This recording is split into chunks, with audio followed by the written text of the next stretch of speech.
ආදරණීය දෙමාපියනි චුටි දුව පුතේ ශිෂ්‍යත්වයට තව තියෙන්නේ ඊටාම පොඩි කාලයක්. අගෝස්තු 10 කියන්නේ ශිෂ්‍යත්වයට තව පොඩි කාලයක් තමයි ඉතිරි වෙලා තියෙන්නේ. ඉතින් මේ පොඩි කාලය තුල අපි කොහොමද ශිෂ්‍යත්ව විභාගයට යන්න කලින් වැඩ කරන්නේ? එහෙම නැත්නම් ශිෂ්‍යත්ව විභාගයට සූදානම් වෙන්නේ කොහොමද? මේ පොඩි කාල සීමාව ඇතුලේ කියන දේ ඔයාලත් එක්ක කතා කරන්න තමයි මම සූදානම් වෙන්නේ. විශේෂයෙන්ම මම මේ වෙලාවේ කතා කරන්නේ අපේ ආදරණීය දෙමාපියන්ට.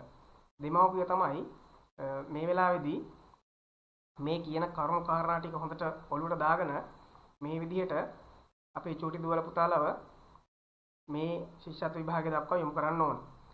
ඉතින් දැන් මේ පොඩි කාල සීමාව තුළ වැඩ කරද්දී මම වෙන වසරවල එක්ක මේක ප්‍රායෝගිකව කරපු දෙයක්. ඉතින් මේක අති සාර්ථක ක්‍රමයක්.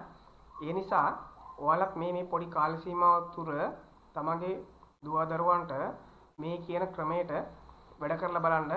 මේ ක්‍රමයේ ඊටාම සාර්ථක ක්‍රමයක්.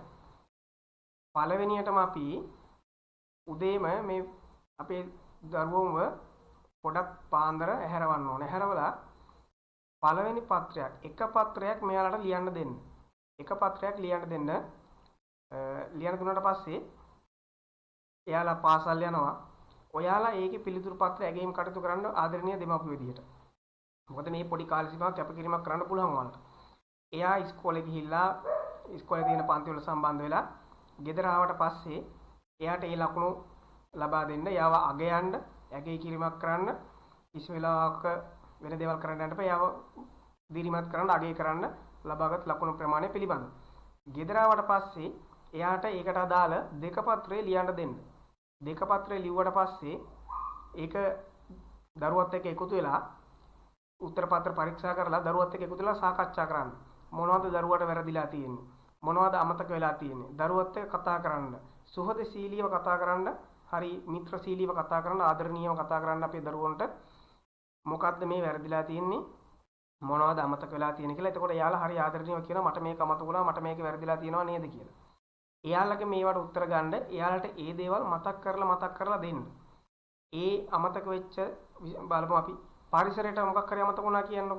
පරිසරයේ ඒ මොකද්ද තේමාව කියලා බලලා ඒ තේමාව ආපහු එයාට බලන්න කියන්න. ආපහු පොඩ්ඩක් පාඩම් කරන්න කියන්න. ඒ පුහුණුව ඔය විදිහට දිගටම අරගෙන යන්න ශිෂ්‍යත්ව විභාගයට යනකම්. ඒක ගොඩාක් වටිනවා.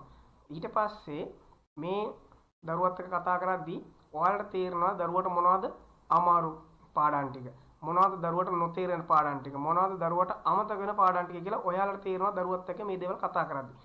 එතකොට ඔයා මේ දේවල් පොඩි කොල කෑල්ලක ලියාගෙන දවස් වෙන් කරගෙන දවසින් දවස දරුවත් එක්කම වැඩ කරලා දරුවට මේ දේවල් පැහැදිලි කරලා දෙන්න. මේ ක්‍රමය අති සාර්ථකයි. ඔයාලත් කරලා බලන්න. මේ විදිහට දැන් පළවෙනි පත්‍රය ගත්තත්, දෙක පත්‍රය ගත්තත් ලොකු පාඩම් ගොඩක් තියෙනවනේ අපිට. එතකොට අපි විශේෂයෙන්ම දෙක පත්‍රය ගත්තාම පරිසරය, මව්බස, ගණිතය, ඉංග්‍රීසි, දෙමළ ඔය විෂයන් ටික තියෙනවනේ. ඉතින් ඔයාලා මේ දැන් මව්බස ගත්තොත් එහෙම ගොඩක් කරුණු කාරණා තියෙනවා අපේ දරුවන්ට මතක තියාගෙන ඉන්න.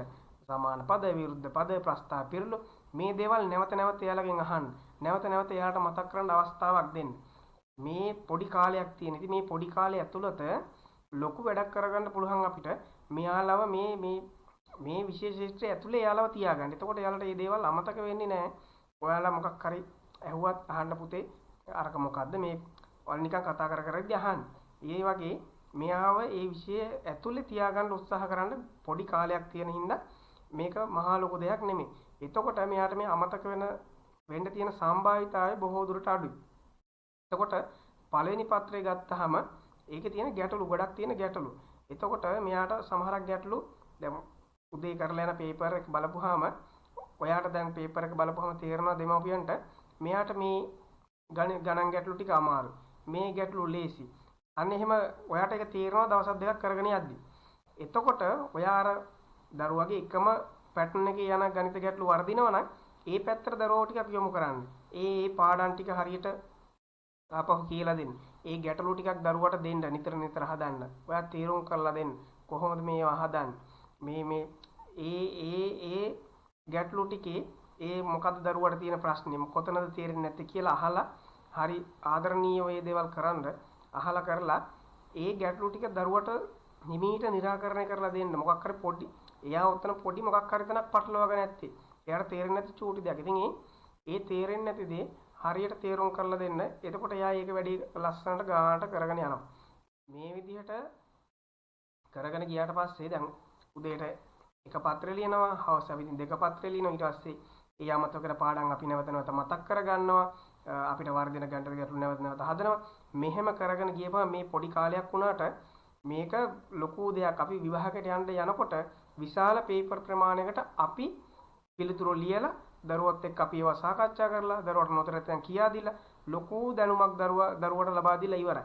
ඉතින් අර මේ පාසලේදී අපි නැත්තම් අමතර පන්තියකට යවලා ඒ දෙන දැනුමට වඩා දැනුමක් දරුවට ගෙදරින් ලබා දෙන්න පුළුවන් මේ කියන ක්‍රමයට අනුව වැඩ කරපුවාම. ඉතින් මේකේ පූර්ණ වගකීම තියෙන්නේ අපේ ආදරණීය දෙමාපියන්ට. ඉතින් දෙමාපියෝ තමයි මේ වෙලාවේදී මේ කියපු දේවල් ටික හරියට ඔලුවට දාගෙන හරියට මේ විදිහට වැඩ කරලා බලන්න. ඔයාලට මේ දරුවාගේ ප්‍රතිඵලය අහිතා ගන්න බැරි විදිහට ලොකු තැනකට ගේන්න පුළුවන්. මේක අති සාර්ථක ක්‍රමයක් අත්හදා බලපු අවුරුදු ගාණක් තිස්සේ. ඉතින් ඔයාලා කරලා බලන්න තව පොඩි කාලයක් තියෙන. මේ පොඩි කාලය ඇතුළත මේ විදිහට වැඩ කරලා බලන්න අති සාර්ථකයි.